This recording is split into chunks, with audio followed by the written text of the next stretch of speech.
Every year in the NFL, it's a new team. As far as goals go, we have one.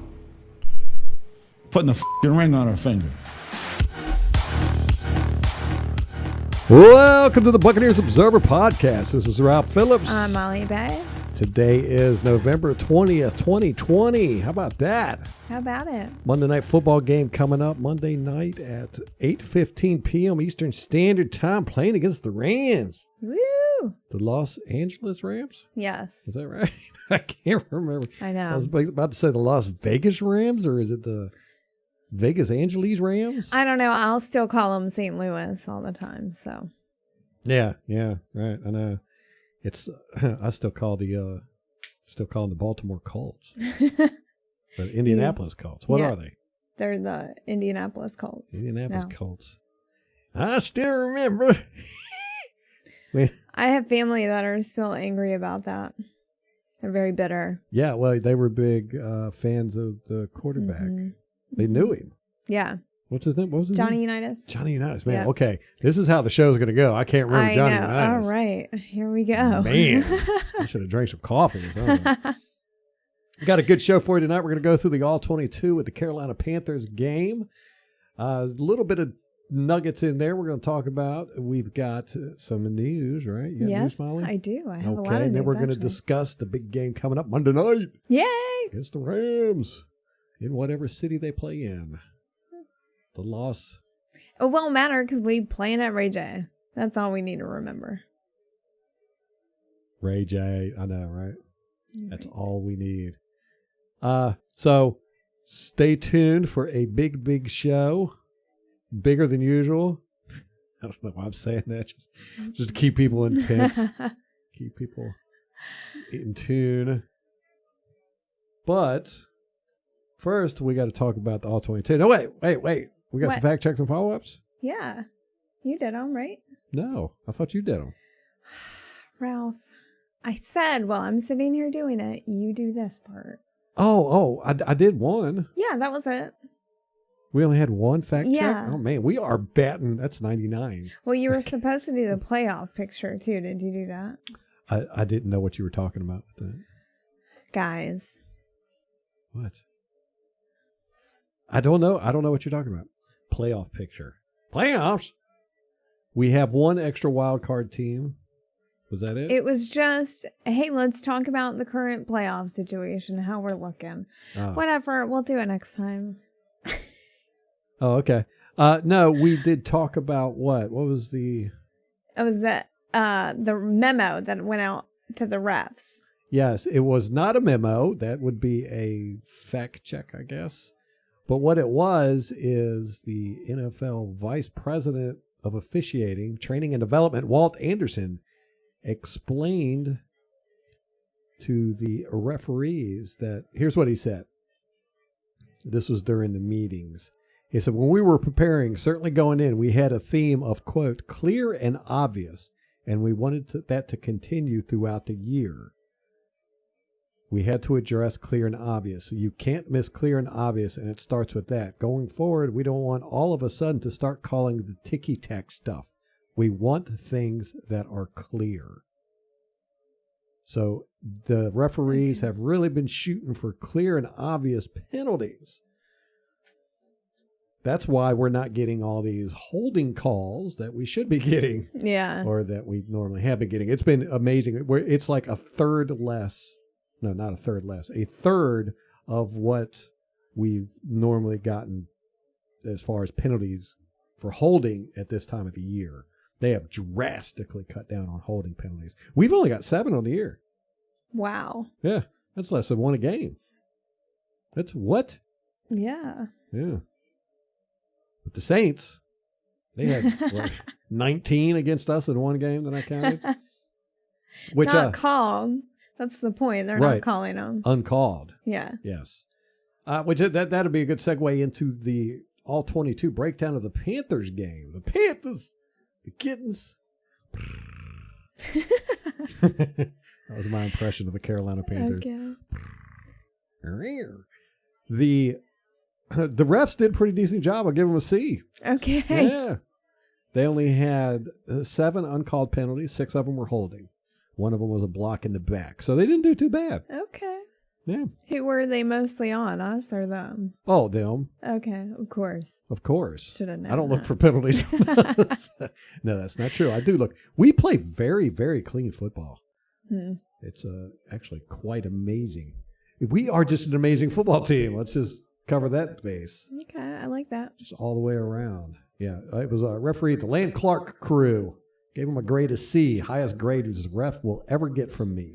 Shouldn't you grade it on a curve? If like C is the best you can get, that's an A. I think I would throw up in my mouth if I had to say I give the refs an A. No way. No curves. I just can't do it. Okay. I'd be like, I just can't say it. Couldn't get it out. Yeah. All right. So what did I see on the game film? How did we summarize the game after watching it live, the broadcast? Molly? Is that rhetorical? I don't remember. Maybe you were drunk? I don't know. It's just been so long ago. I know we really got to stop waiting until Fridays to get this podcast done. We had everything ready yesterday. We just had to take the kid to dance class, and it was parents' night, so we had to stay there and watch that. That was hilarious, to say the least. And we've always got excuses. We are, if nothing else, we are masters at excuses. That's true. But yeah, get these podcasts out of Friday. Nobody listens to them because Saturday rolls around and Sunday. But we don't have a game Sunday, so maybe some people will check it out. Find out what we got to think about this stuff. But the Carolina Panthers game, it was really kind of boring. And when I say kind of boring, it was really boring. I got through it pretty quick. Because you're a masochist and you only like the games where we lost. Well, they are more interesting. But I think because you don't look for highlights. You want right. stuff I look that for happens. And guys that do something above and beyond. I look for the guys, I don't know. To me, football is about Jimmys and Joes. It's about blocking and tackling. You can have the best laid out scheme in the world, but if guys can't execute it, it's of no value. You give me a group of guys that want to play football, that want to tackle and block, and I will put them up against the best skilled guys in the league. That's just how I feel. And that's what I look for. I look at the matchup, see who's blocking, who's tackling. And when the guys miss tackles or miss blocks, I make notes of it. And there wasn't a whole lot of that in here. Now, the Buccaneers did miss tackles. We had, I counted 9 missed tackles. This is a trend that I'm not liking with the Buccaneers. I'm kind of worried about our defense. I'm not going to lie. We had 9 missed tackles, but 3 of them were all in one play on special teams. When they got that 90-some yard return, that bunting chase down. But isn't that like on special teams, not on defense? Right, yeah, no, that wasn't on defense. So we had 6 missed tackles on defense. It was 6 different plays. Levante David had 2 of them. Really? Yeah, that's unusual for him. I know. Well, it was unusual last week. Devin White was missing tackles. He missed a couple tackles for a loss, and Levante David missed a couple. He missed 1 tackle for a loss, and then he whiffed on another tackle. It's just unusual for our guys to miss tackles. It seems like as soon as I started talking up them about how good they are at tackling, then they started missing tackles. I think it was like week 7 or 8. I was like, man, these guys you just got to talk about the bad stuff, and then they fix it out of spite. So when you talk about the good stuff, they're like, yeah, we're not going to do that anymore, Ralph. Right. There you go. So I got to talk bad stuff. That's it? I guess. This is no longer a positive podcast. No. I know. We did that for like a week. Look what happened. What happened? They started missing tackles. Oh. Yeah. We had missed tackles and we had dropped balls. I counted 5 dropped passes, 2 of them in the end zone. The same thing happened last week. So, those are 2 really basic things we're not being perfect at. And I want us to be perfect at them. I mean, 1 missed tackle is too much for me. And these are things that we shouldn't have dropped passes. We shouldn't have missed tackles. We are an elite football team, but it seems like we have been slipping on those aspects here lately, the fundamentals. And I don't. Yeah, which that's what I talked about in the preview before the Panthers game. I wanted to see us kind of clean up that stuff. Yes, and we did clean it up a bit compared. But was it the quality of the opponent? Right, exactly. The Panthers suck. I mean, they're not horrible. They're C. I mean, they're rebuilding. I mean, they have a completely new front seven, right? I mean, their whole coaching staff is new. Right. Their defense, they drafted, 7 guys, all defensive. They got a first-year NFL coach he came from college. Y'all right over there? Yeah. Okay. Half my body keeps disappearing on camera. That's crazy. So it's kind of to be expected to me that they're not that great. They're in a rebuild. Yeah. I mean, they're actually better than I thought they were going to be this year. They're a middling team, and we're an elite team. And we beat them 46-23, but it was close up until the mid of the third quarter. I mean, we were tied 17-17, right? Something like that. At halftime. Yeah. And we shouldn't have been. If we would have caught all those passes, tackled correctly, we would have been way ahead. Well, we left a lot out there on the field. But saying all that, Tom Brady played an excellent game. Excellent game. He did a lot of really, really good stuff. He was extremely accurate, and he just commanded that pocket. There was a couple of times where he got pressure, and he just it was almost like it wasn't there. There was one I put in the video things I found interesting, which is a very short video this week. It's only 2 series, 2 10-minute videos this week. Last week it was 4. That just goes to show you how uninteresting this game was as far as the Jimmies and Joes. But he had one where Donovan Smith got beat, and the guy came at Brady, and he just spun right out. I mean, just spun totally around and acted like, I don't know, like he was doing a dance move, a pirouette or something, and just kept on scanning down the field and stood there and then threw the ball. It was really impressive. I was like, wow. That's how he rolls, man. Yeah, just spun right out of it. Didn't panic or nothing.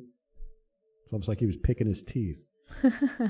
And it just really goes to show the difference in the quarterback play. And as we all could see, our offensive line has increased exponentially better just because of having the quarterback back there. Although I will say Tristan Wirfs is very, very good.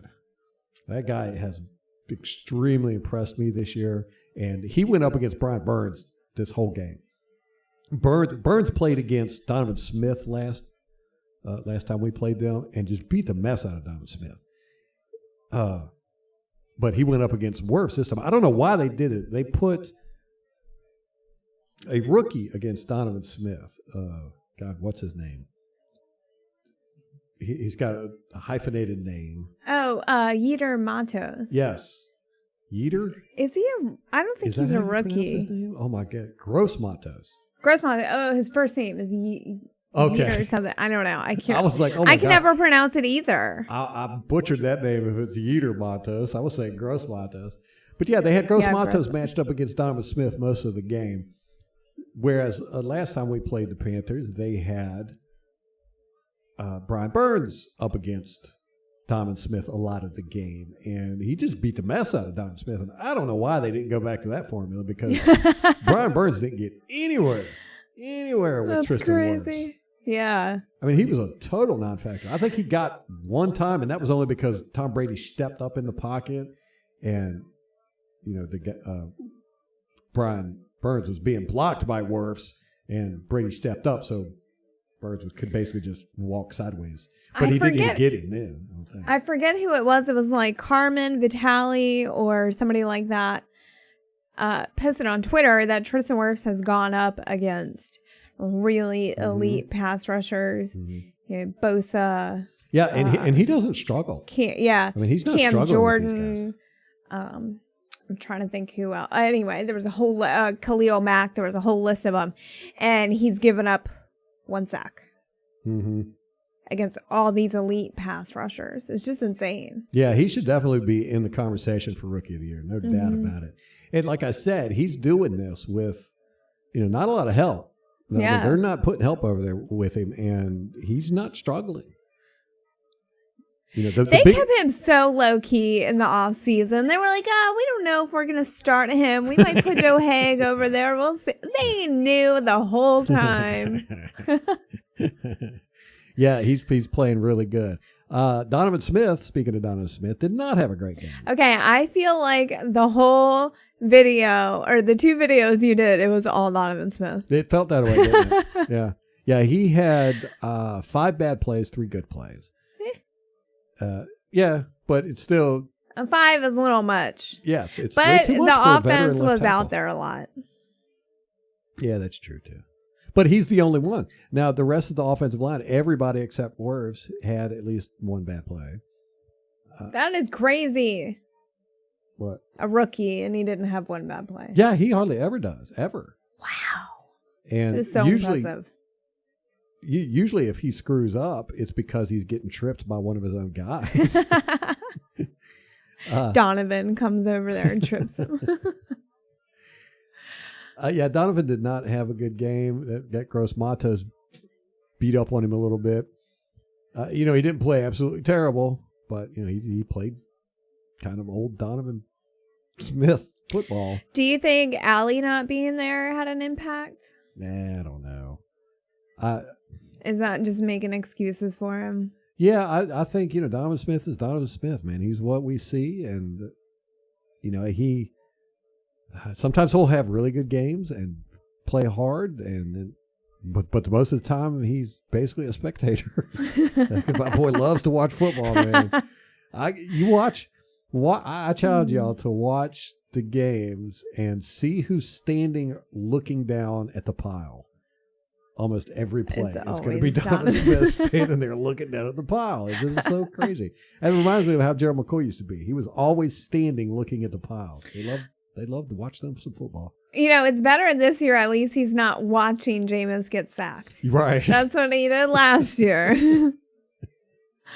Yeah, he had one play where he got beat and the guy made a tackle for a loss. It was on Ronald Jones.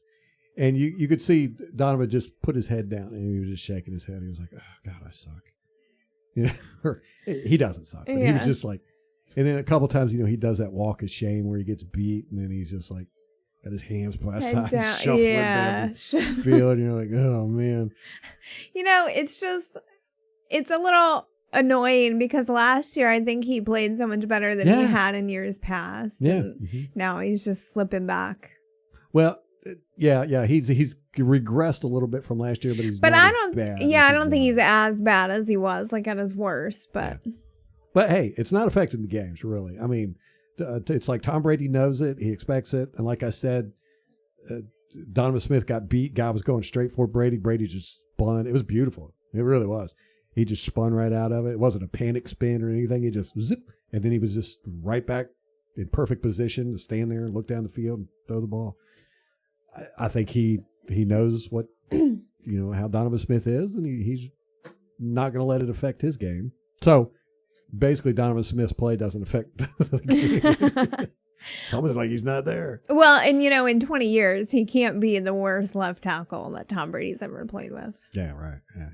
Yeah, no, I mean, Donovan Smith is not complete trash. Right. I mean, he gets a lot of flack on Twitter, I think, and from the fan base, and some of it's deserved, but not all of it. Yeah, I'd like to see him play better. I'd like to see him play with more oomph. Yeah. If he plays with oomph, he is hard to beat. But, man, he gets out there and he just kind of sloths around. And, the loafing. It's the loafing. Yeah. But I will say to his credit, ever since Brady's been here, he plays through.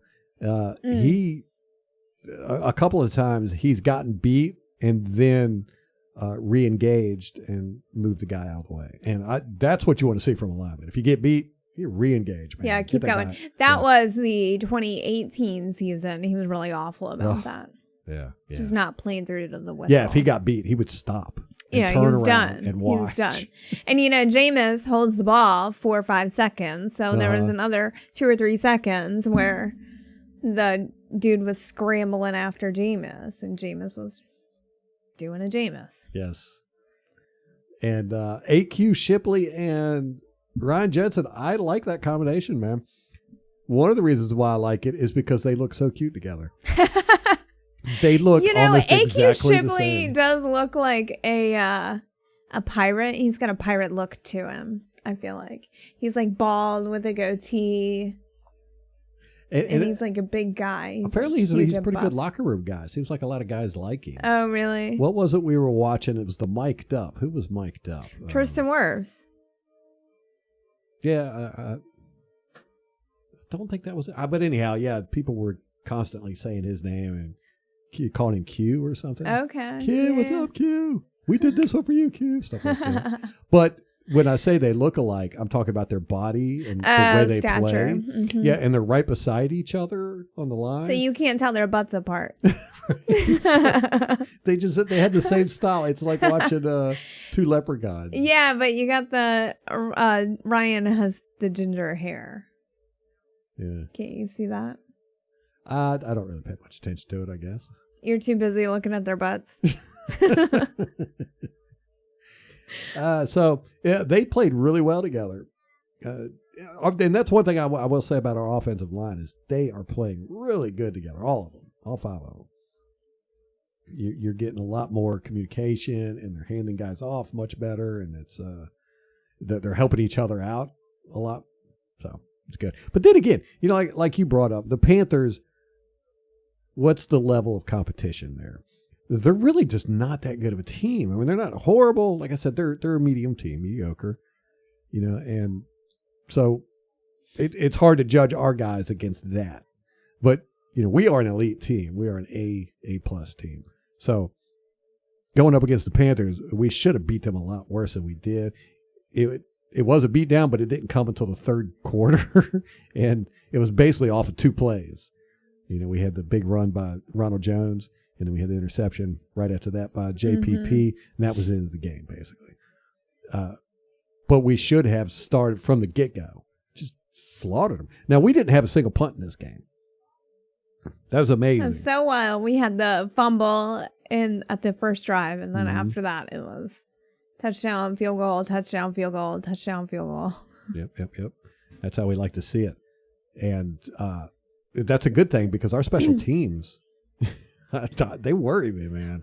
And BA was talking in his press conference that they had like a good showing, and I'm like, there's the bullshitter.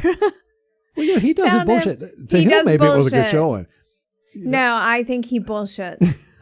You can't tell me that he's in a press conference saying special teams had a good showing, and that's not complete bullshit.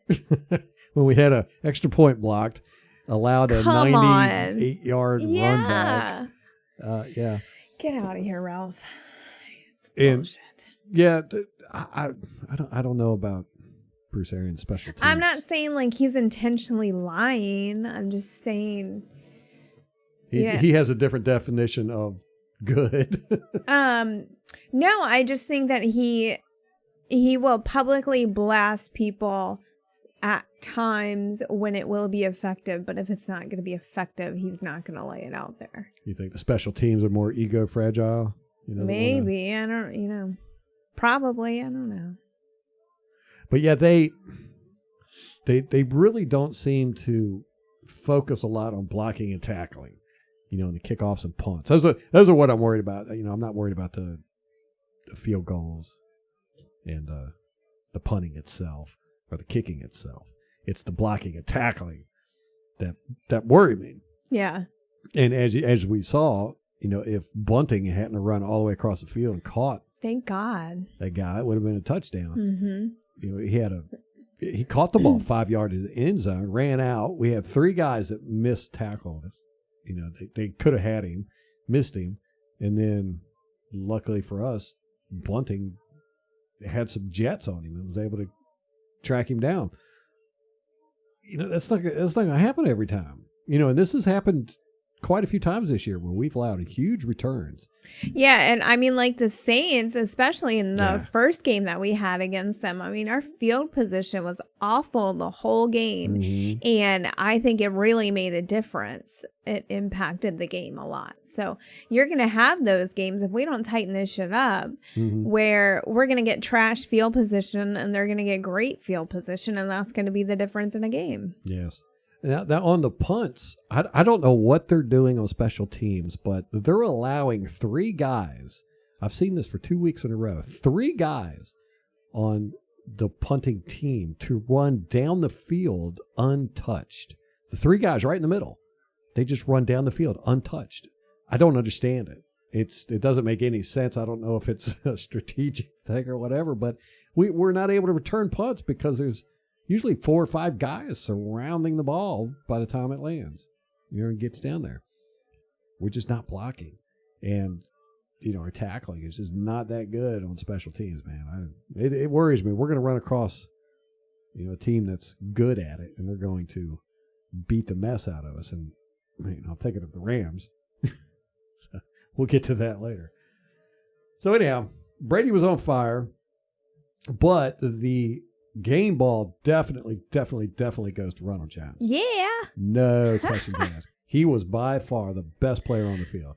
Now, I say by far. Brady was up there, but Ronald Jones just played an outstanding game. I mean, I'm so glad for him, especially coming back after that fumble. He has really grown on me this year. Yeah, you've really taken the hill. Yeah. Yeah. I think it was when we got later Fournette. You were like, what? And then Ronald Jones started playing good when Fournette got hurt, and you're like, "There's no way they could take Jones." Yeah, out. That's how I feel. And he's proven you right. Man. Yeah. I think he's learned a lot from Fournette. He's changed. Oh, maybe. A lot. Or Brady. I mean, we brought in Brady too. Yeah, but I think Fournette is a master at doing what he's supposed to do. He runs where he's supposed to run. He follows his block. He look at his keys. And he's really, really good at that, and that's why I would say that's his number one skill as a running back. And Ronald Jones had a problem with that. He was always like looking for the hole or too indecisive. Too indecisive, yeah. When these guys draw up these running plays, they want you to run where you're supposed to run so they can see how the play works, see if this block works, if that block works or whatever. And if you like cut to the outside instead of going to the hole you're supposed to go to, the offensive coordinator's like, well, we don't know if that play is drawn up right now. Well, and the blocking is completely pointless. Right. Because you're sending blockers out there and you're not even following them. Now, us as fans, we love to see that, a running back, pick a hole and it just, but, as far as a offensive game plan and offensive coordinator is concerned, they want the running back to do what they're supposed to do so that they could see if their blocking was set up right, so they could change things later or figure out if that was just not a good design.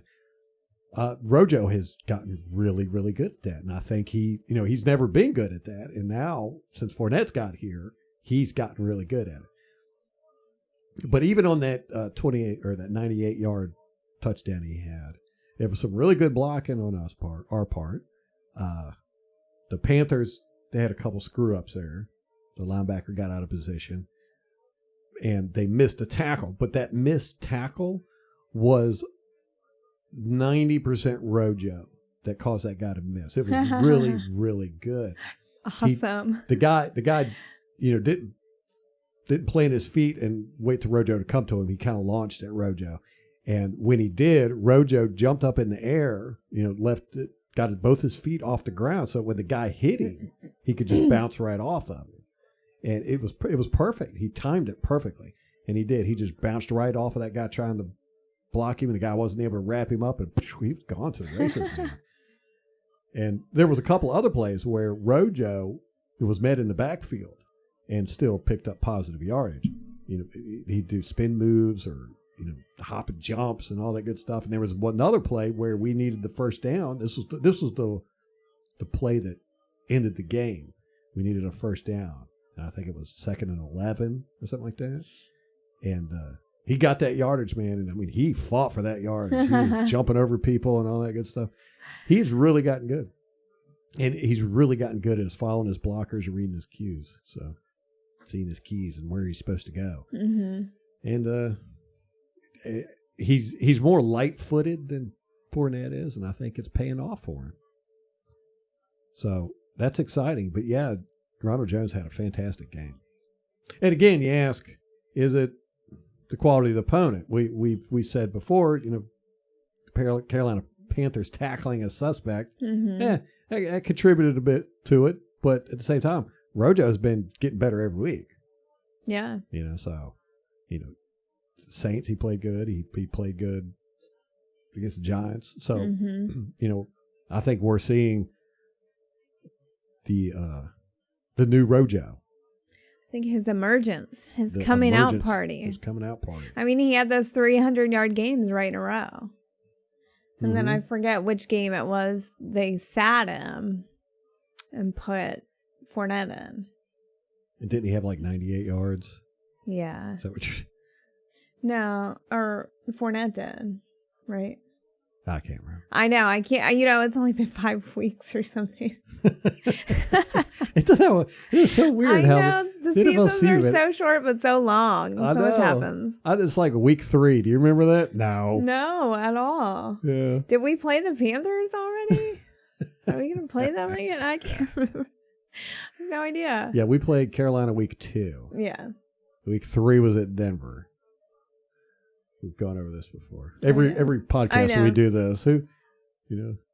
It is so funny. I've been watching football for many decades, and I've watched hundreds and hundreds of games.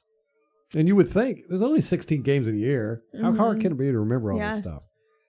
I'm lucky if I can remember who we played 2 weeks ago. I know. And I watched the games multiple times. Good Lord, you spend like 12 hours analyzing the game. And you would think that it would be like embedded I could tell you who we played 3 weeks ago, but no. I have to look at sheets constantly. I'm like, God, who did we play week 4? Oh, gosh, okay. It's all the drugs and alcohol. You've killed too many brain cells. The one I had is fighting for life, man. It's on life support. Okay, the defensive line.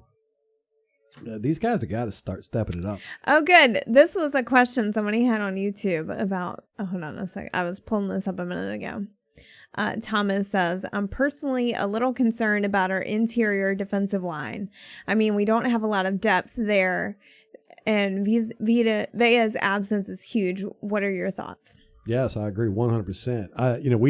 I've been a huge Vita guy since we drafted him, and I didn't realize how big of a hit our line was going to take without him in there. I know. I was trying to look up the stats earlier. I couldn't find anywhere where it broke down like the rankings by week for a team stat. These stats are stats. The stat people, the stat websites are just insane. Like, why can't I find that stat? Come on. Even NFL.com. Anyway, it's a tangent. But we're averaging now like 78 yards. Ooh, we're up to 78 a game. Oof.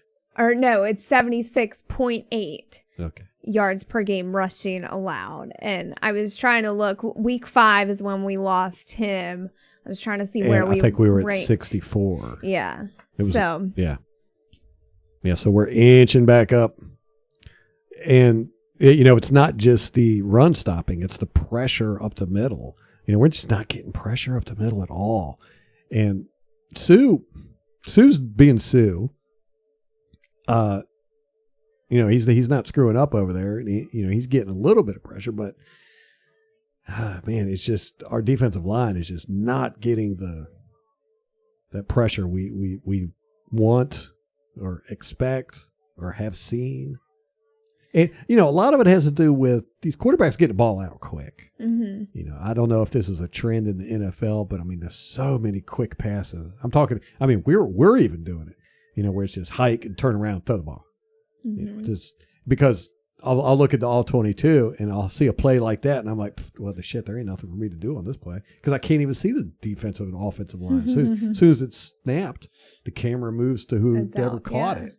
You know, so it's like that's an easy one, and that's a lot of why these games are boring because it's play after play after play of these quick throws to the outside, just bang bang bang, and it's like you don't get to see any action. It's just so that's neutering our defensive line. Then we have the loss of Vita, which is extremely huge. And then we have where we play these weird hybrid defenses and we're constantly doing weird stuff, man. I mean, constantly. Matter of fact, I was showing Molly when I was watching the game. I was like, man, you got to come look at this. And I was just showing her some defenses, and I was like, look, we looked at it before the snap. No, we looked at it before the motion. They went into motion. It was like, okay, look at it before the motion. They went into motion. We totally changed our defense after motion. And then after snap, we totally changed it. So it was changed 3 times, in one play. And a lot of that is we will move our defensive linemen back into coverage. We had McClendon back in coverage a couple times in this game, And the guy, he's a big dude. We put Nacho back into coverage. We put Golston back into coverage. Well, when Vita was still playing, we put him in coverage. Yeah, we put Vita back in coverage sometimes. Now, it's not often, it's a few times a game, but still, it keeps us from able to get that pressure up there. We haven't been doing a lot of A-gap blitzes with our linebackers. Don't know what's up with that. Seems like we have been blitzing a lot less past 4 weeks. Well, ever since Vita's been out. So yeah, it does bother me. I'm not seeing a lot of good play on the defensive line. That includes Barrett and JPP. They're not playing horrible, but they're just not getting there, and we need them to get there. JPP was probably the best player on defense in this game. He did have the interception. They dropped him back into coverage, and he got that interception. He had a sack, and he had another play. But that's only 3 good plays, and that was the most we had on defense. Yeah. One guy for had a 3 good plays. 23-point game too. Yeah. I mean, that's crazy. I know That there wasn't. You would expect more. Yeah, you would have thought unleash the dogs, in the fourth quarter. Yeah, and eventually, like the Panthers, they kind of give up. So you think maybe we could make an opportunity out of that. Mm-hmm. Yeah. Yeah, Barrett had a sack, the trip sack where the quarterback like fell a bowling 5 pin. minutes later. Just waiting. But other than that, Barrett really didn't do anything. Like I said, and actually he had a mistake or two this game. Really? Yeah. It's unusual for him. Yeah, very unusual for him. But I'm not saying that they play bad. It's just that they're elite players, and I want them to play elite. I do feel like we're not talking like we're 7-3 right now. I mean, we were probably more positive about the team over the past decade. Yeah. When we're 3-14 or something. Well, I do just think like the 3 losses that we've had this year have just stung so much more. Like they just really stick with me. Like I can tell you, I can't tell you all the teams we beat. I can tell you the 2 teams we've lost to. Yeah. All right. It hurts. They hurt. And it's this high expectation. Yeah, that's what I think about the defense too. I'm like, we are still 7-3. And the offense too. And it's like going into this Rams game, I'm like, wow, I'm a little worried. I'm concerned for various reasons. And then I'm like, wait, we're 7-3. I mean, we've faced better teams than this Rams team. And so I think it's kind of, I'm getting in my own head, and like the expectations of the Buccaneers are so high that I'm like, they kind of live up to it. Yeah, expectations are a very fascinating thing. It's I'm a big movie buff, and I will not I hate, everybody that knows me knows, don't tell me about a movie. Nothing. Don't tell me anything. Don't tell I me you even liked it. hesitate to be like, hey, Ralph, did you see this? Yes, because so many times, people would be like, oh, this movie is so good, you got to go see it. And they'll just build up the expectations. Yeah. You go and you watch it and you're like, I Or do kind you're of like, that sucked. for me, on the other hand, it's like people give you their expectations of a movie or their opinion of a movie, and then you go watch it and you know whether to trust their recommendations. Yeah, because I do have one friend like that where I'm like, any movie she tells me, I'm like, wow, that's horrible. I'm not watching that. Almost everybody I know, they recommend a movie to me. I'm like, well, I know I can write that on the list and never watch. Movies are like awful. comedy. Everybody's got different tastes, and most people's tastes suck. But that's how it is with the Buccaneers. We have such high expectations every week, and when we don't meet those expectations, it's a very long drop, man. Yeah. Feels like the sky is falling. Yes. And that, when people say, oh, this movie is fantastic, it changed my life, and blah, blah, blah, and you watch it, you're expecting this huge event, and it's not that great. You're really let down. Whereas if you had never heard anybody say anything good about it and you go and watch it, you'd probably come out and go, wow, that movie was awesome. Because you have no expectations. That's how I like going into my movies, is no expectations whatsoever. And that's what we need to start doing with the Buccaneers.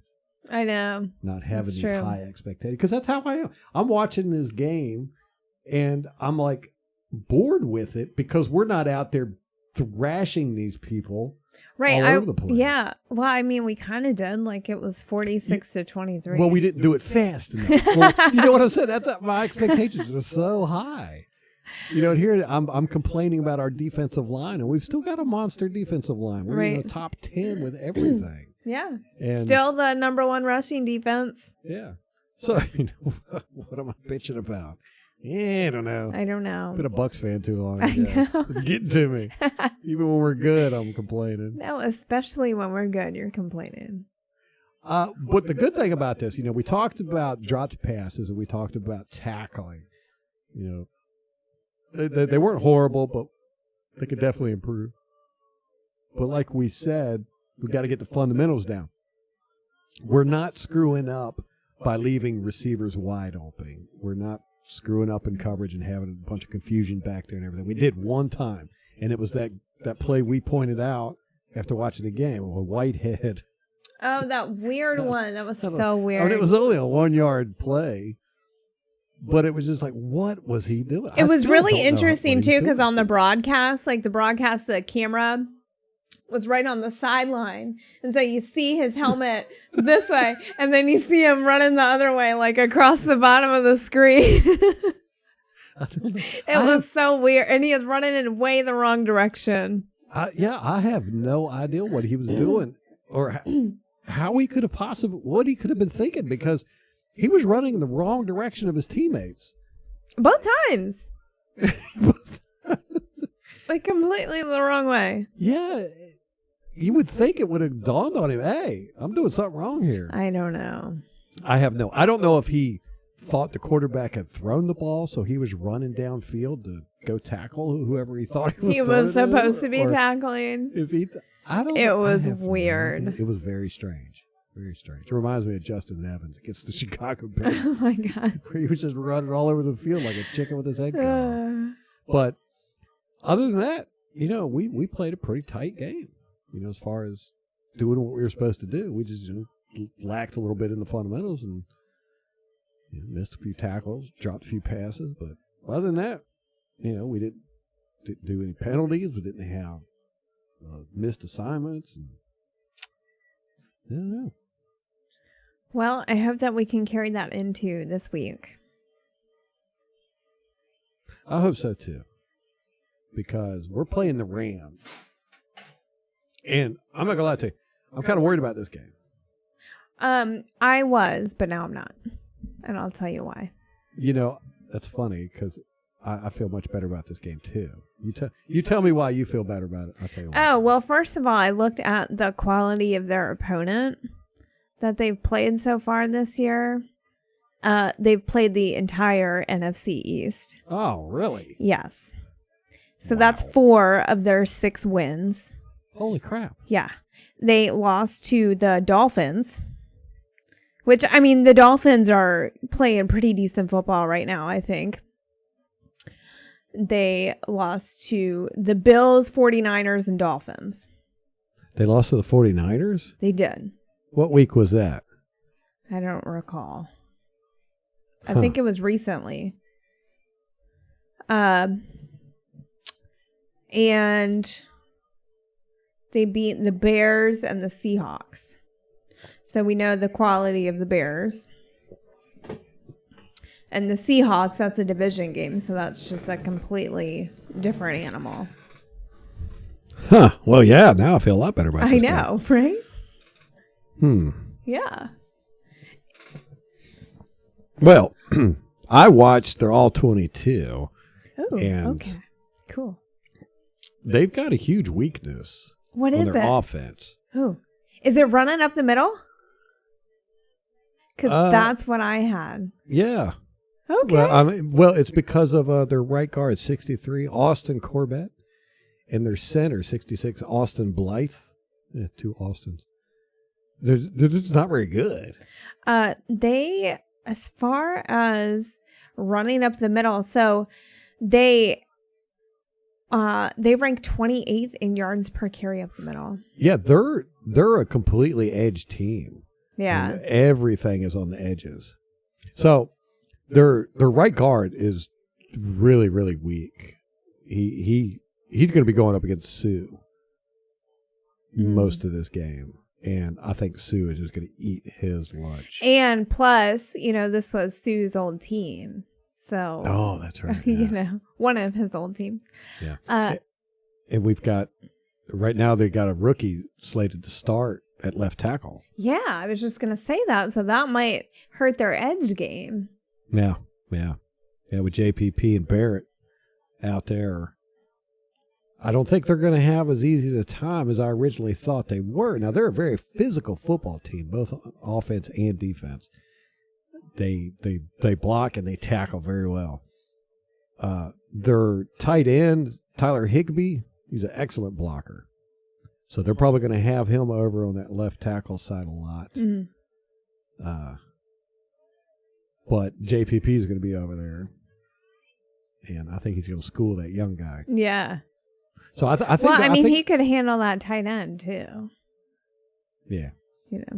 I think this is going to be a Sue's game. I think Sue's going to have a good game. Okay.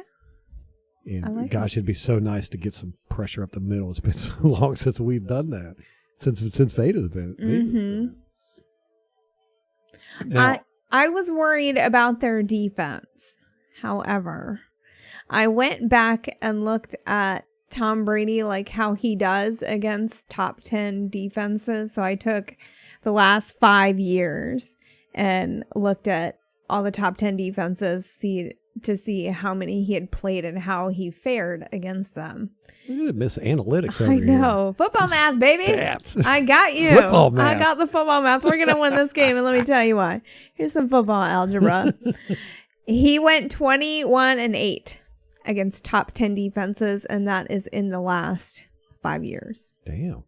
So I am not concerned about Tom Brady or the offense whatsoever against this defense. Now, they've got some fast cornerbacks. You got Ramsey back there, right? And they're good tacklers. Very good tacklers. But, if we can get Antonio Brown firing down the field a little bit, that'd be nice. I mean, but like Mike Evans, he's not really a yards after the catch guy now, so he'll nullify their tackling abilities because he's easy to tackle.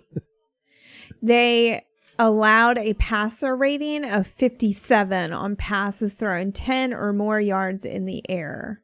That's per Scott Smith's write-up. Is that good? No. I mean, that's good. That's a good defense. Yeah, that's not good for us. That's good for their defense. But, I mean, how many... But, they haven't played a team like us yet. Right, I'm saying. Like, they played the Cowboys, Eagles, Giants, Washington, the Bears, and the Seahawks. Why couldn't we have got that schedule? I know. Good Lord. I know. I mean, and they played one of their division opponents, the Seahawks. That's the only division game they've had. Oh, yeah, the 49ers, too. So 2 division games. Well, we're on the same cycle as the Rams. You know, we've been good at the same time, bad at the same time, Yeah. good at the same time. Now, they went to the Super Bowl, what, 2-3 years ago? Yeah, in 2018, they lost to Tom Brady. Remember that deer in the headlights? Yep. And that year, they had their defense was ranked number 2. Oh, they got a new defensive coordinator. Oh, no, I'm sorry. No. Their defense was ranked 19th that year. So it was their offense that got them there with Jared Goff, the Ryan Gosling. Discount Ryan Gosling. Discount Ryan Gosling. I love that. But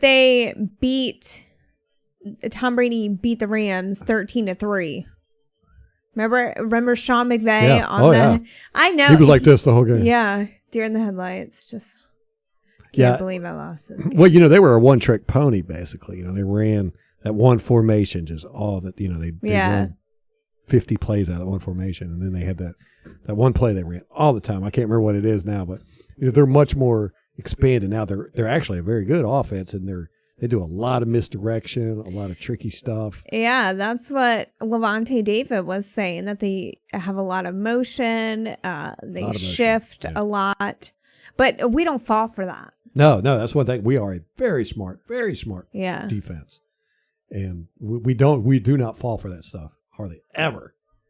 And they ain't going to do it this time because we're going to be expecting it. Usually, the only time you get us is when it's a team that we don't expect to do it, does it? Yeah. But we rarely fall for misdirection or trick plays or anything of that nature. So I'm not worried about that. We just got to be on our P's and Q's. Yeah, I think the tackling could be an issue. You know, if if there's a lot of misdirection or shifts or whatever, we just gotta focus and be very disciplined. Yeah. Now, like I said, they do around the edges. A lot of plays are on the edges.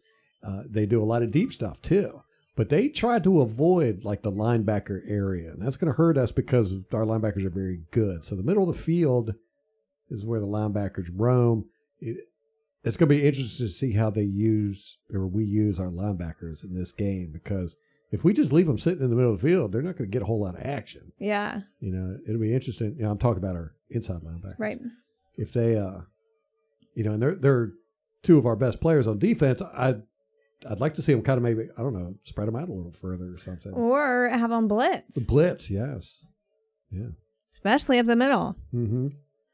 Yeah, because this team does almost everything on the edges. Mm-hmm. So. We got this. I know. Me and you have been so worried about this game for like 3 weeks.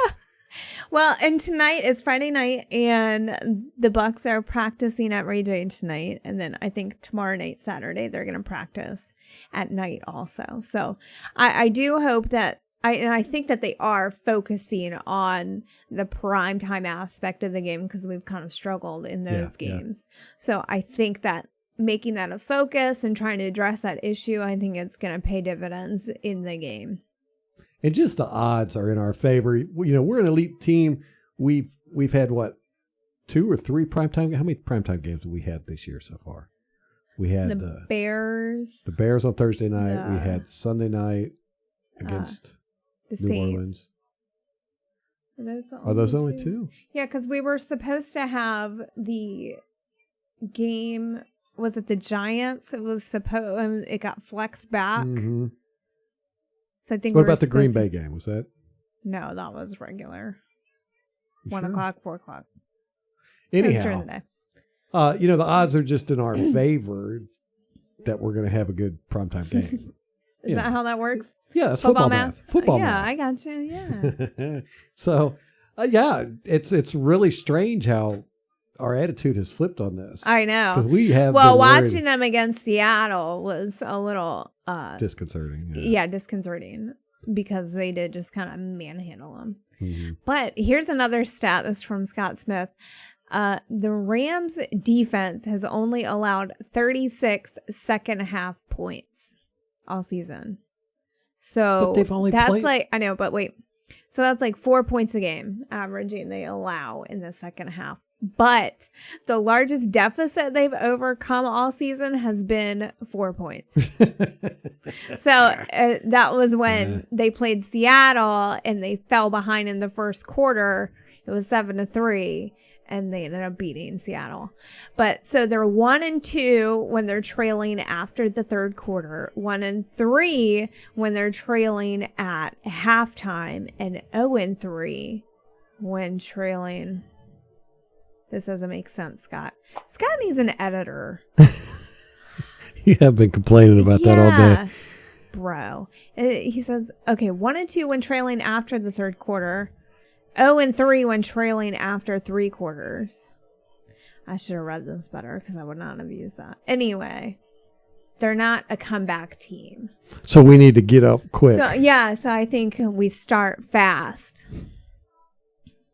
Interesting. Mm-hmm. I'm much more confident about this game because, I was going to predict us to lose this. Were you? Yep.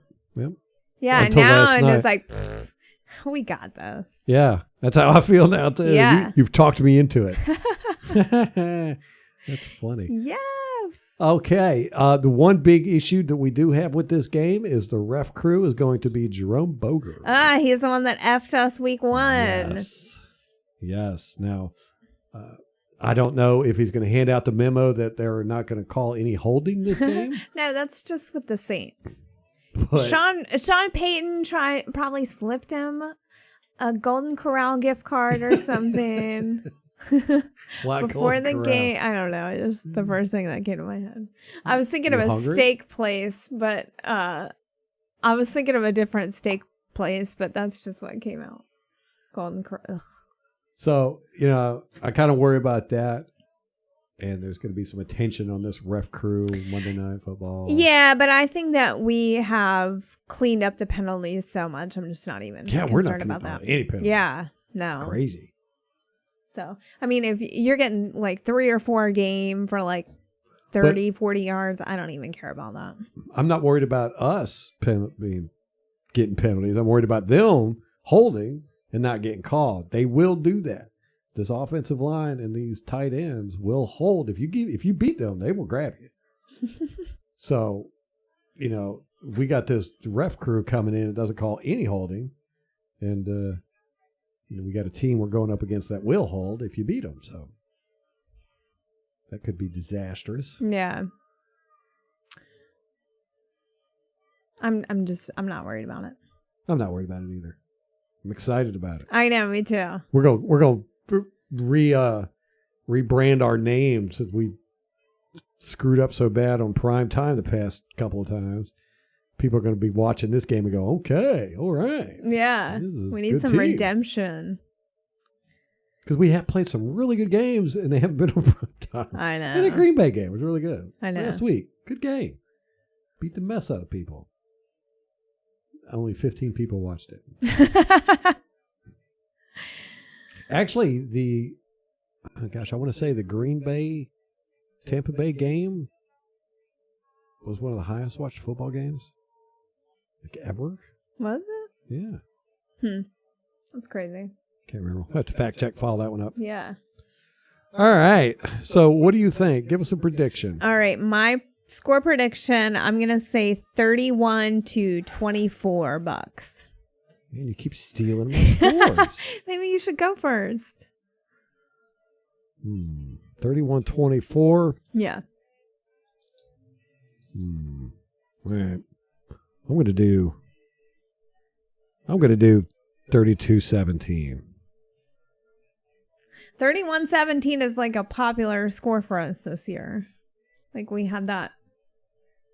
That's what we beat the Panthers by. I think another one. Anyway. Did you know our score? What was it? 46-23. 46-23 has never happened in the NFL. It's so crazy. I know. That is a record right there. Yeah. Something that's never happened in the Awesome. NFL. Because everything has happened in the NFL I at least know. once, it seems like. All right. So there we go. Let me go through the injury report and the news. That's what I was getting ready to say. Oh, okay. I was going to say that wraps up our preview for the Rams game. But okay, you got injury report. Yeah, I got injury report. So zip through it. The Rams This is so. The Rams haven't put out a Thursday or a Friday injury report, and I don't know. This is part of the news segment, but they had 3 practice squad players get put on the COVID list, and Wednesday they had to shut down practice. Well, they learned about it Tuesday night. Wednesday they did everything virtual. So I don't know if maybe that's why they don't have an injury report. But this is like every team we've played. I know, that's what I'm weeks. saying. Isn't that weird? Something going on here. Something going on there. It's another deflate gate. It's COVID gate. Brady cheating. Brady. It's infecting people with the Wu flu. He's working with the CCP. Spread it. The injury report for the Bucs is out, although they're practicing like right now. So we don't have one for Friday.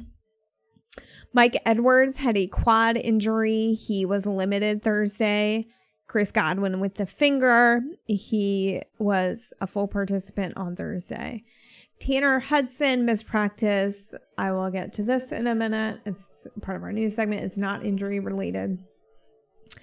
Ali Marpet is returned back to practice after being in the concussion protocol. So we're happy to see him back.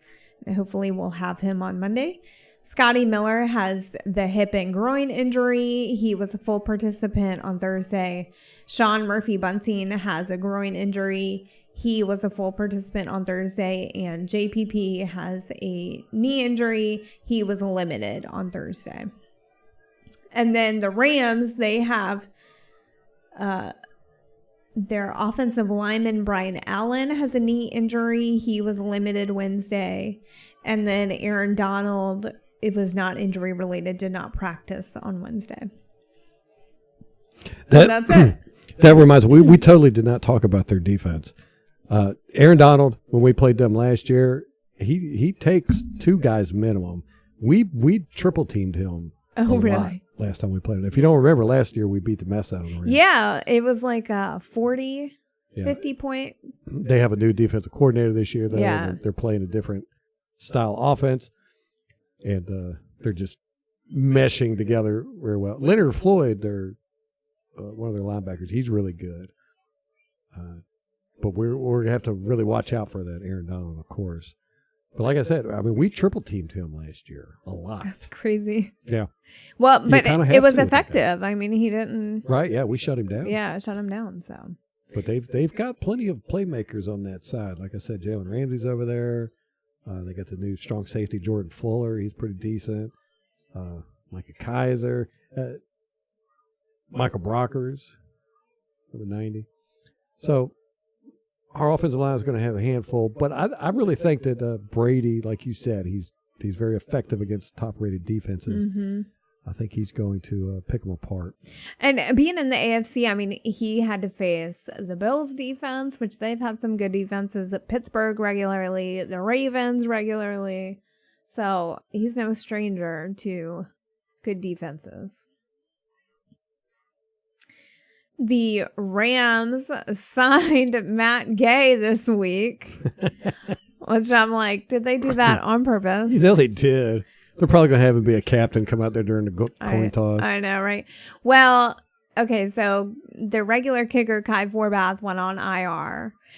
But apparently they're holding a one-day kicking competition between Matt and their practice squad kicker, Austin McGinnis, tomorrow.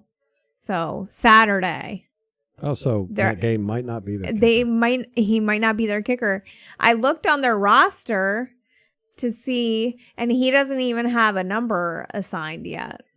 So he may or may not make the cut. We won't know until Saturday. I touched on this briefly a few minutes ago. The COVID test, they put tight end Kendall Blanton, defensive back Jake Gervais, and wide receiver JJ Koski on the COVID list. So they're all practice squad players. Whichever one of them tested positive, they haven't said, is asymptomatic. So it's not really a huge going to be a huge issue. It's not going to affect things on Monday. The league and the NFLPA have agreed to a tentative 2021 schedule. It was released, so February 23rd through March 9th will be the franchise/transition player designation period. The end of the league year is on March 17th. Off-season workouts for teams with new head coaches will start April 5th. April 19th, all other workouts will start. And then the 23rd of April is the last day of restricted free agency. April 28th is the last day to match offer sheets for restricted free agents. And then April 29th is the draft. Okay. So it feels weird to be already talking about the 2021 season, but here we are. I don't think we're ever going to get there. No, I don't think so either. The sweet asteroid of death is going to come and just put us out of our misery. December 31st, 2020. Put a big exclamation point on this year. Rojo was named the FedEx Ground Player of the Week for his performance.